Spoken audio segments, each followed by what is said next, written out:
और अब बात सियासत की। यूपी में बीजेपी अभी से विधानसभा चुनाव की तैयारियों में लग गई है। पार्टी नई नई रणनीतियां तैयार कर रही है और इसी कड़ी में बीजेपी अपने स्तर से बिहार की तर्ज पर एसआईआर की तैयारी में लग गई है। बीजेपी की रणनीति पर समाजवादी पार्टी भी नजर रखेगी। बिहार में एसआईआर के मुद्दे पर राजनीति गर्म है। पक्ष विपक्ष में जबरदस्त सियासी घमासान हो रहा है। इन सब के बीच अब बीजेपी यूपी विधानसभा चुनाव से पहले यूपी में एसआईआर की तैयारी में है।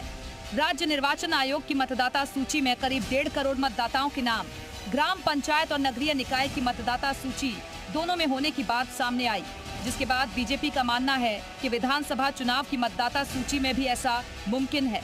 साथ ही बड़ी संख्या में बांग्लादेशी घुसपैठियों के नाम भी मतदाता लिस्ट में होने की आशंका है। भारतीय जनता पार्टी का स्पष्ट मानना है कि राजनीतिक दल होने के नाते से हमारा भी कर्तव्य है कि मतदाता सूची में जो गड़बड़ियां हैं वो ठीक हो। इसलिए भारतीय जनता पार्टी उत्तर प्रदेश मतदाता सूची के पुनरीक्षण का काम शुरू करेगी। सूत्रों की माने तो बीजेपी जल्द ही एसआईआर शुरू करने जा रही है। इसके लिए 2003 की मतदाता सूची और 2024 की मतदाता सूची को आधार बनाया जाएगा। निर्वाचन आयोग ने 2003 की मतदाता सूची वेबसाइट पर अपलोड की है। पार्टी की ओर से लिस्ट डाउनलोड करने का काम शुरू किया गया है।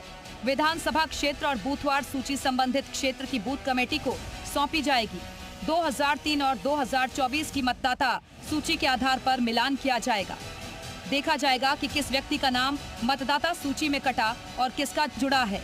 इसकी रिपोर्ट निर्वाचन आयोग के बूथ लेवल एजेंट को दी जाएगी। जिला अध्यक्ष के जरिए जिला निर्वाचन अधिकारी को भी रिपोर्ट दी जाएगी, जिससे प्रशासन स्तर पर उसका सत्यापन कराया जाए।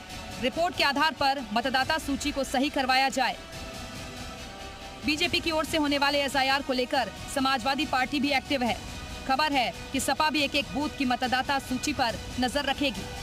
भारतीय जनता पार्टी मतदाता सूची का पुनरीक्षण कराने जा रही है, तो सबसे पहले जो समाजवादी पार्टी ने 18,000 ऐसे लोगों का जो हलफनामा दिया है जिनका मत काटा गया है, पहले उनका समर्थन करे और निर्वाचन आयोग उस पर जवाब दे। यूपी में विधानसभा चुनाव से पहले चुनाव आयोग की ओर से एसआईआर कराया जाएगा। बीजेपी अपने एसआईआर का पहला चरण उससे पहले पूरा करना चाहती है। दूसरा चरण उसके समानांतर चलवाकर फर्जी वोटर्स के नाम हटवाए जाएंगे।